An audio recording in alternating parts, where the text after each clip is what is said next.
कृष्णमोहन पांडे जी, बार बार सब लोग ये कह रहे हैं, कांग्रेस वाले भी और सपा वाले भी, कि मौर्य भाजपा का एजेंट है, भाजपा के स्लीपर सेल है। क्या अभी तक तो मामला बी टीम का ही होता था, अब स्लीपर सेल तक आ गया। आप स्लीपर सेल भी खोल दिए। बी टीम तक तो ठीक था। जी जी, अमिताभ भाई देखिए, ये जितनी मैं सारे विद्युत गणों को सुन रहा था जी, निश्चित तौर पर सबके मन में कहीं ना कहीं ये कसक है कि स्वामी प्रसाद मौर्य ने जो भी बयान दिया है ये बहुत ही गलत है। परंतु ये स्वामी जी का बयान गलत नहीं है, ये सोची समझी रणनीति का हिस्सा है। समाज को बांटो, वोट बैंक बनाओ और सरकार में आने का एक नहीं, इसमें कौन सा कृष्णमोहन, इसमें कौन सा समाज बट रहा? इसमें तो एक आदमी बटता मुझे नहीं दिख रहा। जिनको ऐसी गलत फहमी है कि नहीं पिछड़े बट जाएंगे, दलित बट जाएंगे, वो फूल्स पैराडाइज में रह रहे। कहीं ऐसा नहीं होता। नहीं अमिताभ भाई बिल्कुल आपकी बात सही है, बिल्कुल मैं आपसे सहमत हूं। समाज नहीं बट रहा है, परंतु ये जिस राजनीति के हिस्सा हैं, जिस राजनीति परिपाटी से आते हैं, एक लंबा कालखंड रहा है जातिगत राजनीति का, क्षेत्रवाद के राजनीति का, पारिवारिक राजनीति का। इनको लगता है कि इस देश की जनता, इस देश की युवा आज भी उसी परिपाटी पे चल रही है, जबकि हम 21वीं सदी में चल रहे हैं और उंगली पे यार ये कृष्णमोहन बाबू है ना, 21वीं सदी आदि छोड़ो, आज तो बड़ा प्रैक्टिकल बहस है। 21वीं 22वीं सदी बात चल रहा है। जब संघ मित्र, एक मिनट रुको बाबू, एक मिनट रुको। जब संघ मित्र आपकी पार्टी में अभी भी है, क्या सगी बिटिया है, तो इसलिए फिर ये लोग कहते कि भाई आपने इनको स्लीपर सेल अपॉइंट कर दिया, चिट्ठी दे दी है, एक आई कार्ड बना दिया, बोले जाओ मौर्य मौज लो, बाकी हम बैठे हैं। ऐसा है क्या कुछ? अमिताभ भाई हमारे न दल में है न हमारे किसी व्यवस्था के अंतर्गत। अरे गजब करो, स्लीपर सेल अपनी पार्टी में नहीं होता है पांडे जी। स्लीपर सेल अपने घर में थोड़ी रखा जाता है। ये तो सेना में रहे आशीष, ये जानते हैं। स्लीपर सेल तो चुपके से रखा जाता है। अखिलेश जी ने इनको खुली छूट दे रखी है कि मैं जो लिख के दे रहा हूं आप बोलो, और जब बातें हमारे पे आएगी तो हम बोलेंगे कार्रवाई करेंगे कुछ नहीं। क्योंकि अखिलेश जी द्वारा और कांग्रेस द्वारा ये पुष्पित पल्लवित व्यक्ति है, अन्यथा किसी दूसरे दल में होते तो अभी तक ये उठा के फेंक दिए गए होते। ये मौन सहमति है, और राजनीति में मौन सहमति बहुत बड़ी एक व्यवस्था तैयार करती है, जो आपसे मुझे लगता है छिपा नहीं है। ये अखिलेश यादव जी की मौन सहमति है, ये कांग्रेस की मौन सहमति है, और जिसका प्रतिफल आपको आने वाले समय में मिलेगा। ये जिस समाज को बांटने की बात कर रहे हैं, शायद समाज एकजुट होकर पुनः जनता पार्टी। एक बात बताओ भैया प्रधानमंत्री, फिर मैं आशीष चतुर्वेदी के पास जाऊंगा, पूछूंगा क्या अखिलेश यादव की मौन सहमति है। लेकिन एक बात बताओ, मेरा ज्ञान अर्जन करो आप, ज्ञानवर्धन, कि इस देश की 86-87%, 85-86% आबादी के आस्था के साथ बेहूदगी करने से, अखिलेश यादव हो उनका नाम, मायावती हो उनका नाम, स्टालिन हो उनका, कोई नाम हो, उससे क्या लाभ किसी को हो सकता है मुझे बताओ ना, सिवाय नुकसान के। कांग्रेस 2 पे आ गई, 2% पर ज्यादा कलाकारी की, तो बहन जी से बड़ा कोई है पेरियारवादी है? बहन जी कहां खड़ी है? 1 सीट 403 में, क्या मन भजले गोविंदा हरि का प्यारा नाम है। पांडे जी, तो ये मैं समझ नहीं पा रहा कि अखिलेश यादव भी उतना तो समझदार व्यक्ति है ही, पुरादैतिक व्यक्ति हैं, इसमें उनका फायदा मुझे बता दो कि वो लिख के दे रहे हैं पुर्ची इनको। बिल्कुल अमिताभ भाई, इनको लगता है कि जाति के नाम पर हमें जो एक बड़ा वर्ग है वोट देगा, परंतु 20% जो कि कहते हैं कि हमारा वाइफ एम फैक्टर है, मुस्लिम फैक्टर है, इस बयान से खुश हो जाएगा। परंतु ठीक उसके उलट यही स्वामी प्रसाद मौर्य, जो अभी हमारे मित्र अम्बेडकरवादी जी कह रहे थे कि तर्कशील हो गए हैं, तो ये धरती उड़ती थी, उस पे पहाड़ रख दिया गया, और घोड़े का पंख था जो उड़ता था, उस पे एक बार बयान नहीं देते हैं। जिस दिन बयान देंगे उसी समाज से ऐसे ही समाज से आएगा, 6 इंच छोटा कर दिए जाएंगे। परंतु इनको एक वर्ग को खुश करना है, बाकी अखिलेश जी जातियों में तो लोगों को बांट ही रहे हैं। स्टेबलाइजर का खर्चा? टॉप एंड एलईडी टीवी है, स्टेबलाइजर की जरूरत ही नहीं है। अच्छा, फिर तो उसकी जरूरत पड़ेगी। इतनी महंगी टीवी लेकर स्टेबलाइजर नहीं लोगे तो फिर प्रार्थना की जरूरत तो पड़ेगी ही ना। सिर्फ एक फ्लक्चुएशन आपकी महंगी एलईडी टीवी के पार्ट्स को डैमेज कर सकता है। उसे सुरक्षित रखें वी-गार्ड स्टेबलाइजर के साथ। V Guard, India's number 1 stabiliser. Car garage network great, claim cover great, price wait वाह, प्राइस भी great. Tata AIG car insurance, trusted नाम, फैंटास्टिक नाम। ठीक है तो हम लेकिन एक ठीक है बात पांडे जी, कर ठीक है, रहे हैं, मैं आशीष चतुर्वेदी से उत्तर ले लूं। आपने बड़ा आरोप लगाया, लेकिन मैं नहीं समझ पा रहा कि राम कृष्ण महालक्ष्मी शिव ऐसे जो हमारे आस्था के केंद्र हैं, इनको जो भी मूर्ख अगड़ा पिछड़े बांट के खेलने की कोशिश कर रहे हैं, मैं उनके बौद्धिक पतन को प्रणाम कर सकता हूं, इसके अलावा कुछ नहीं। क्या उन लोगों ने भारत नहीं देखा? सबसे कह रहा हूं बड़ी श्रद्धा के साथ, 6 दिसंबर 1992 को आशीष बाबू अयोध्या में 2.5 लाख आदमी इकट्ठा हुआ, ठीक, मैं भी था। लोगों को ऐसा भ्रम है कि राम का मतलब ये बीजेपी जनसंघ वाले और उत्तर भारत। राज भाई, 70% आदमी दक्षिण से था क्या? और जो भीड़ थी उसमें बहुसंख्यक आबादी दलित और पिछड़े संवर्ग की थी क्या? जो लोग टीवी बैठ के ऐसा ज्ञान बांट देते हैं कि अरे नहीं ये दलितों का और पिछड़ों का अलग मसला है, ये तो बीजेपी का है, राम का और अगड़ों का। ना जी ना।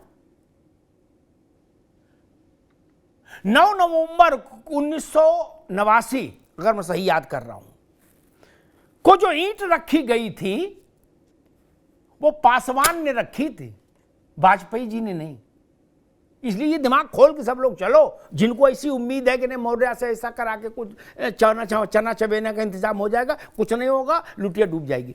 आशीष चतुर्वेदी, ये जो बात कही जा रही है, जो बात कृष्णमोहन जी ने कही, वही बात आज केशव मौर्य जी ने भी कही है। केशव जी ने कहा कि ये कुछ नहीं है, अखिलेश जो लिख के देते हैं वही मौर्य पढ़ते हैं। ये आरोप बड़ा है और गंभीर है। नहीं, ऐसा बिल्कुल भी नहीं है। और हम सब ने देखा है कि अखिलेश जी जो है जो भी जहां भी जाते हैं, जो भी उनकी भावनाएं हैं धर्म से जुड़ी, वो सोशल मीडिया के थ्रू वो व्यक्त करते हैं, अपनी बात रखते हैं। ये बात जरूर है कि स्वामी प्रसाद मौर्य के जो बयान है उन पर रोक नहीं लगी है, और इसलिए इस तरीके के बयान भाजपा द्वारा दिए जा रहे हैं। और कोई भी राजनीतिक व्यक्ति या कोई भी थोड़ी भी जो समझ रख रहा है, अगर उससे पूछा जाए, एक आम इंसान जो राजनीति से कोई लेना देना नहीं रखता है, वो भी ये कहता है कि इन बयानों से समाजवादी पार्टी को नुकसान हो रहा है। लेकिन भारतीय जनता पार्टी को पता नहीं कौन सा फायदा दिख रहा है कि ये स्वामी प्रसाद मौर्य के बयान से जो है हमको कोई फायदा हो रहा है। हम तो खुद चिल्ला रहे हैं कि भाई इसको बंद करो, बंद करो, इसको रुकवाओ। हमारी पार्टी के अंदर लोग चिल्ला रहे हैं कि बंद करवाओ इसको। हम अपेक्षा कर रहे हैं भारतीय जनता पार्टी की सरकार से, पुलिस से, कि भाई कार्रवाई करो, बंद करो। लेकिन फिर भी जो है भारतीय जनता पार्टी हमारा ही फायदा देख रही है और उनको जो है कुछ नहीं कर रही है। वो हमारा ही हित देख रही है, लग रहा है भारतीय जनता पार्टी, क्योंकि उनके हिसाब से तो हमें फायदा हो रहा है इनके बयानों से। इतना हितैषी मत बनिए समाजवादी पार्टी का, हम यही अनुरोध करना चाहेंगे कि हम जब हमारे खिलाफ हो जल्दी किसी भी अपराधी पर कार्रवाई करते हैं तो यही समाजवादी के लोग कहते हैं कि हमारे कार्यकर्ताओं पर उत्पीड़न हो रहा है। अब हम जब कार्रवाई नहीं करेंगे, मतलब हम कह देंगे कि तो आप इसी डर से हमारे जब इस तरह की कार्रवाई होती है, बुलडोजर की कार्रवाई होती है, तो कहते हैं धर्म विशेष पे हो रही है, धर्म विशेष पे हो रही है। पहली डिबेट जनवरी में हुई थी, आज नवंबर आ गया। जब किसी अपराधी को पकड़ते हैं, आतंकवादी को पकड़ते हैं, तो आप हाई कोर्ट तक चले जाते हैं। जब किसी अपराधी को पकड़ते हैं तो कोर्ट तक जाते हैं कि सपा वाले छोड़ रहे तो हम नहीं पकड़ेंगे। कि ये आपका तर्क है, ये आपका चरित्र रहा है। आतंकवादी को छुड़वाने सुप्रीम कोर्ट, हाई कोर्ट चले जाते हैं, हाई कोर्ट को टिप्पणी करनी पड़ती है। जब आपराधिक प्रवृत्ति पर प्रदेश भर में जिन जिन अपराधियों पर कार्रवाई हुई, तो सर्वाधिक समाजवादी पार्टी को दर्द हुआ। और कार्रवाई होगी, कार्रवाई निश्चिंत रहिए, कार्रवाई होगी। परंतु देखिएगा, मैं इस डिबेट में चैलेंज करता हूं कि सर्वाधिक दर्द किसी को होगा तो समाजवादी पार्टी को, और समाजवादी पार्टी कहेगी कि पुनः हमारे राष्ट्रीय महासचिव पर कार्रवाई की गई। अब ये याद रखिएगा, कार्रवाई होगी। एक सवाल आशीष भाई निश्चिंत रहिए, कार्रवाई होगी। परंतु मैं डिबेट में खुले डिबेट में कहता हूँ कि सर्वाधिक दर्द किसी को होगा तो समाजवादी पार्टी को होगा। नहीं, क्योंकि इसमें एक मिनट कृष्णमोहन जी, दोनों के आशीष जी, कृष्णमोहन जी, एक बात मैं याद दिला दूं, फिर मैं एक सवाल गौतम जी से लूंगा, फिर राज भाई बताऊंगा कि आप आजम खान साहब के खिलाफ लोगों ने मुकदमे लिखाए, उन मुकदमों में जो कोर्ट ने आदेश दिया उसका अनुपालन सरकार ने सख्ती से करा दिया, जीप में बैठाला, उनको यत्र तत्र जेल से जेल घुमाया। समाजवादी पार्टी ने कौन सी ईंट सीट बजा दी, एक ट्वीट कर दिया, बाकी तो उन्होंने कहा ले जाओ इनको, चाहे सीतापुर रखो, चाहे बरेली रखो, चाहे रामपुर रखो। बताओ ना पांडे जी, आप इनका भी वही सम्मान समारोह कराओ मौर्य जी का, समाजवादी पार्टी एक ट्वीट कर देगी। और आजम साहब के समय में कौन सा प्रदेश बंद करा दिया पांडे जी? आफ्ताब भाई मुझे पूरा याद है और आपने भी उस पे अरे मैं तो ताजी बात कहता हूं, आजम खान साहब 27 महीने से जेल के अंदर बाहर हो रहे हैं। कौन सा समाजवादी पार्टी ने प्रदेश की सारी दुकानें बंद करा दी और सड़कें खोल डाली? जिस दिन समाजवादी आजम खान जी का जेल परिवर्तन हो रहा था, यही समाजवादी पार्टी हाय तौबा और छाती पीट रही थी कि उन पे बड़ा अत्याचार हो रहा। साहब न्यायालय के कहने पे हो रहा था, वो प्रशासनिक व्यवस्था थी। जो जेल में है उसमें स्थिति आपकी ये थी, और आप ये समाजवादी पार्टी के लोग कहते हैं कि स्थिति भारतीय जनता पार्टी की। अगर साहब परेशान न होइए, स्वामी प्रसाद मौर्य पर भी कार्रवाई होने जा रही है। और देखिएगा अमिताभ भाई, मैं बड़ी स्पष्टता से इस बात को कहता हूं कि उस दिन सर्वाधिक दर्द किसी को होगा तो इन्हीं लोगों को जो आज चैनल पे बैठे करेंगे कार्रवाई कीजिए, क्योंकि ये वो लोग हैं जो इस प्रदेश में जब अपराधियों पर कार्रवाई हुई तो सर्वाधिक। ठीक है पांडे जी, अभी रुक जाओ। स्टेबलाइजर का खर्चा? टॉप एंड एलईडी टीवी है, स्टेबलाइजर की जरूरत ही नहीं है। अच्छा, फिर तो उसकी जरूरत पड़ेगी। इतनी महंगी टीवी लेकर स्टेबलाइजर नहीं लोगे तो फिर प्रार्थना की जरूरत तो पड़ेगी ही ना। सिर्फ एक फ्लक्चुएशन आपकी महंगी एलईडी टीवी के पार्ट्स को डैमेज कर सकता है। उसे सुरक्षित रखें वी गार्ड स्टेबलाइजर के साथ। V guard, India's number 1 stabiliser. Car garage network great, claim cover great, price wait वाह, प्राइस भी great. Tata AIG car insurance, trusted नाम, फैंटास्टिक नाम। एक बात मैं भाजपा के लिए भी बोल दूं, ठीक है आपको मजा आ रहा है कि भाई सपा का नुकसान हो रहा है, सपा का कुर्ता चूंकि कांग्रेस पकड़े। गौतम राणे जी, आपने कहा कि स्वामी मौर्य कांग्रेस के कुछ नहीं बिगाड़ सकते, उनकी हैसियत नहीं। हाँ ये बात सच्ची, उनकी हैसियत नहीं, लेकिन होता क्या है, गीले में खड़े हो पानी में और करंट आ जाए, किसी आदमी को करंट लग जाए, उसको बचाने जो दौड़ता है ना, जो उसको पकड़ता उसको भी करंट पकड़ लेता है। कांग्रेस उससे दुखी है, वो कह रही है कि स्वामी मौर्य तो सपा का जो कर रहे हैं वो कर ही रहे हैं, चूंकि हम सपा को पकड़े हैं इसलिए हमारा भी कुंडा कर दे रहे हैं, इसलिए मसला था। लेकिन मैं एक बात भाजपा से भी कहूंगा पांडे जी कि एक वो सीमा देखे रहिएगा कि सपा का नुकसान हो रहा है, सपा का नुकसान हो रहा है, आप कैलेंडर में दिन गिन रहे हैं, आपको पता नहीं लगेगा किस दिन से आपका नुकसान भी शुरू हो जाएगा। क्या? क्योंकि जिनकी आस्था केवल भगवान में है उनके लिए सपा बसपा भाजपा कोई फर्क नहीं पड़ता। ये सवाल उठेगा कि जब सबके यहां बुलडोजर चल सकता है, सबके लठ पड़ के जेल में जा सकते हैं, तो भाई स्वामी मौर्य कोई च्यवनप्राश खा के आए थे, इनको क्यों नहीं हुई कार्रवाई? तब ये नहीं चलेगा गुडी गुडी ना। अखिलेश यादव ने लिख के दिया इनको या इनने खुद किया? शासन तो शासन है ना, उठा जेल में डालिए। इसलिए मैं कह रहा हूं ये ध्यान रखिएगा। बाकी तो भाजपा में भी विद्वान लोगों की कमी तो है नहीं। गौतम राणा साहब, मसला वही कि राजनीतिक लोग जिनका अपना कभी कोई बौद्धिक बैकग्राउंड भी ऐसे राजनेताओं का नहीं रहा कि वो कोई विचारक चिंतक रहे हो, बहुत पढ़ा लिखा भी हो, ऐसा भी नहीं है। सामान्य व्यक्ति 3-13 में लगे हैं अपना जोड़ घटाने में। क्या भाषा उच्चारण से भी समझ में आता है कि बहुत विद्वान नहीं हुए। ठीक, राधा कृष्णन तो है नहीं लोग। उन सब लोगों को ऐसे मसलों से दूर क्यों नहीं रहना चाहिए? भाई इनको ये काम तो किसी ने दिया ना कि लक्ष्मी जी का चरित्र चित्रण आप करेंगे। नहीं, आप काची कुर्मी पीडीए अगला पिछड़ा ये सब करो ना, घोर माटा नहीं। इसी की भाई आप रोटी खा रहे हो, यही आपका काम है, प्रोफेशन है। आप ऐसे तो नहीं। और अगर ऐसा करेंगे तो मसला है, 2 किताबों का जिक्र जिसमें मैंने किया उनमें ऐसे ऐसे कारनामे हैं राणे साहब कि मौर्य जी एक लफ्ज बोलेंगे तो नारा क्या लगेगा, कोई बचाने वाला नहीं मिलेगा पृथ्वी पर ना। राणा साहब। अमिताभ जी, जैसा कि अभी आपने कहा था कि स्वामी प्रसाद मौर्य ने बौद्ध धर्म स्वीकार कर लिया है, उन्हें वहां तक केंद्रित हो जाना चाहिए। ये परफेक्शन की बात है कि वहां उन्हें केंद्रित हो जाना चाहिए। लेकिन अगर हम संविधान का आर्टिकल 25 पढ़े तो उस आर्टिकल 25 ये कहता है सिख, बुद्धिस्ट और जैन ये ओवरऑल हिंदू ही माने जाते हैं। 25 आर्टिकल स्पष्ट तौर पे इस बात की वकालत करता है।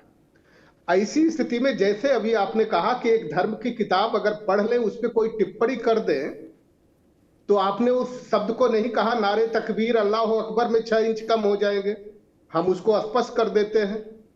लेकिन स्वामी प्रसाद मौर्य को उस धर्म से पीड़ा नहीं है, उस धर्म से उन्हें चोट नहीं लगती है, उस धर्म से उन्हें अपमानित नहीं किया जाता। जिस धर्म में है वो धर्म उन्हें चोटिल करता है, वो धर्म उन्हें अपमानित करता है। उसी की अच्छाई पे बात करने का उनको अधिकार है, उसी की बुराई पे भी बात करने का अधिकार है। दूसरे पे जिस घर में हम नहीं, जिस परिवार में हम जन्म नहीं लिए, उस परिवार की जमीन पे हक मारने का या अधिकार जमाने का अधिकार मेरा नहीं है। उनकी संपत्ति पर अधिकार हम नहीं जमा सकते, लेकिन जिस पे हमने जन्म लिया है उस पे अधिकार जमा सकते हैं। अगर हमारे माँ बाप हमारे किसी भाई को जो उचित डिस्ट्रीब्यूशन है उसके उचित डिस्ट्रीब्यूशन के अलावा जाएंगे तो निश्चित तौर पे हम विरोध करेंगे। ये स्वामी प्रसाद मौर्य, जैसा आपने कहा कि अगर वो सामाजिक आंदोलन सिर्फ चला रहे होते तो इस कदम की भूरी भूरी प्रशंसा हम भी खुल करके करते। राजनीतिक और सामाजिक दोनों आंदोलन चला रहे हैं, तो दोनों में ऊंच नीच समझ के चलना पड़ता है। हमारे दोस्त आशीष चतुर्वेदी जो ये पीड़ा व्यक्त कर रहे थे कि उनकी पार्टी का नुकसान हो रहा, उनको पीड़ा व्यक्त भी करना चाहिए। तो स्वामी प्रसाद मौर्य जी का जो एक बात कही उसको भी हमें लेना चाहिए। उन्होंने कहा कि घर की जो लक्ष्मी है, मतलब हमारी जो पत्नी है उसको घर की लक्ष्मी मानी जाती है, आप भी शायद लक्ष्मी मानते होंगे। अगर उसकी पूजा की जाए, उसको सम्मान दिया जाए, तो मेरे ख्याल से घर बहुत तरह से प्रफुल्लित होता है, फलता है, फूलता है। इसको भी लेना चाहिए था। जी ठीक। स्टेबलाइजर का खर्चा? टॉप एंड एलईडी टीवी है, स्टेबलाइजर की जरूरत ही नहीं है। अच्छा, फिर तो उसकी जरूरत पड़ेगी। इतनी महंगी टीवी लेकर स्टेबलाइजर नहीं लोगे तो फिर प्रार्थना की जरूरत तो पड़ेगी ही ना। सिर्फ एक फ्लक्चुएशन आपकी महंगी एलईडी टीवी के पार्ट्स को डैमेज कर सकता है। उसे सुरक्षित रखें वी गार्ड स्टेबलाइजर के साथ। V guard, India's number 1 stabiliser. Car garage network great, claim cover great, price wait वाह, प्राइस भी great. Tata AIG car insurance, trusted नाम, फैंटास्टिक नाम।